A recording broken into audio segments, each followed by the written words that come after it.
There's a whole range of different universities, but all looking at the core area of graduate entrepreneurship.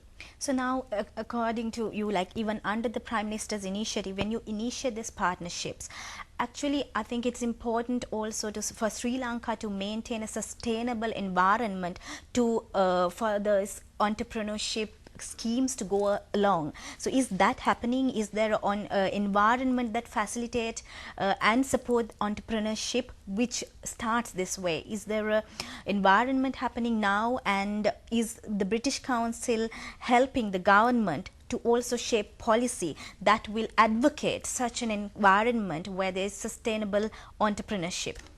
Well, we're certainly doing our best. I mean, we're talking very much to all the vice-chancellors. We're talking to the minister, the new Minister of Higher Education, and the University Grants Commission about how that can be facilitated. And I think always in an awareness that the only way that this favourable environment can be created is to keep the links between the business community and the educators very strong, because unless they go hand in hand, then it's very difficult to really talk about graduate entrepreneurship. So what are the challenges that you face when establishing partnerships with the industry and the universities to bridge the gap between the demand of the workplaces and what is offered in the education curricula? I mean, we've been doing this now for a number of years, and we find that when we go into the dialogue, there's a tendency for both sides to sort of blame the other. That the universities say, well, it's not our job to prepare our graduates for the workplace. That's the company's job once they get there. And the companies say, well, we've only got so much resource. We need a ready-made resource. And so it's a question of meeting in the middle. So it's like throwing the ball to each other's courts. That's right. But I think it's very important to have dialogue so that the universities understand what the requirements of the workplace are, what the business community needs from the graduates that they're not getting so far, and vice versa. And I think the same applies to the technical vocational sector. And we've also been doing work in that area, bringing practitioners from our further education colleges together with TVET practitioners in Sri Lanka. We've been working with the TVET, with Dr. Piasiri, and looking at how in the UK sector skills councils have played that role of being the intermediary between the different sectors and the educators to make sure that the technical vocational education is also preparing young people for the workforce. And also another aspect I wanted to touch on was British Council's initiative in creating awareness about creative industries. And I guess there is a government aspiration that Sri Lanka is going to be a knowledge hub. So do you think this creative industries is a good way to respond to this aspiration? And also I would like for you to elaborate as to what these creative industries you've been talking about. Right.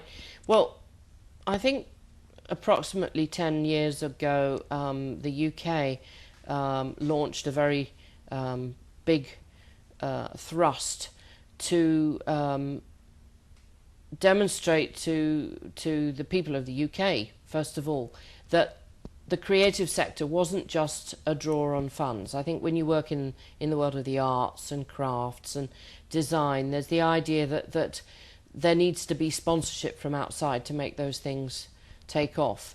But there was a growing awareness that in fact there were many small businesses coming up in the creative industries in the world of the arts, in design and graphic design, fashion, where in fact small businesses were making up a huge proportion of the UK GDP.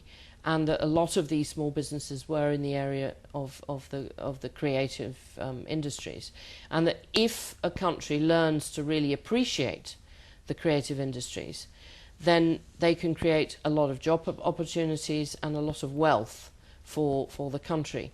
And so over the last 10 years, we've been sharing that perception with many of the countries in which we work, and have helped those countries to sort of map their own creative industries. And we felt that in Sri Lanka a good place to start was in the area of fashion design, because of the importance of garment manufacturing in Sri Lanka. And in fact, this afternoon, I visited Hydramani and had a look at the work that they're doing. And in fact, they don't just manufacture their goods, they also design. And I think that's the position that we need to move the creative industries to in Sri Lanka, that people realise that Sri Lanka is not just a place where garments are manufactured. Sri Lanka needs to assume ownership of the intellectual property and become the designers of their own garments. And it can add value to the economy. Absolutely. So I think it's a very, very important area. Right, Jill. So I think we touched on many important aspects, and I think your opinions, and as the country director of the British Council, as you said, cradle of British English as well, and to get your opinions of the presidential initiative about speaking English our way, and as to how speaking English our way can give ownership to the Sri Lankans, and they can feel more empowered to teach a language and learn a language that they perceive to be their own as opposed to something alien. And in that light, why you think speaking English our way can be very effective, and the importance of not to confuse broken English with a substandard Sri Lankan English, because what we are talking about is a standard Sri Lankan English that has to be codified, and also students and teachers has to know what that standard English is. So that's an important point. And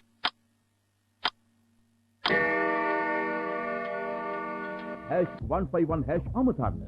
Mobitel Smart Recharge Bonanza. Tasks and initiatives you're taking to train teachers, innovative aspects in terms of communicative English, where it's more interactive, and you give a teacher a context so that the teacher is not alienated and she engages in the whole experience, and that becomes a very exciting experience. And on the other note, the entrepreneurship concept and your initiative in setting up the National Entrepreneurship Week, initiating some extremely important policy dialogues, and the mutual exchange of the knowledge when it comes to best practices, where Sri Lanka can learn from UK and vice versa. And lastly, the creative industries and how it can create and add value to the Sri Lankan economy, actually responding to the government aspiration of making Sri Lanka for a knowledge hub. That was quite a lot, Good Jill. summary. Well done. So thanks a lot for joining today at us at Brown Table, and Thank you for inviting me. And thank you for watching us tonight. Have a lovely night.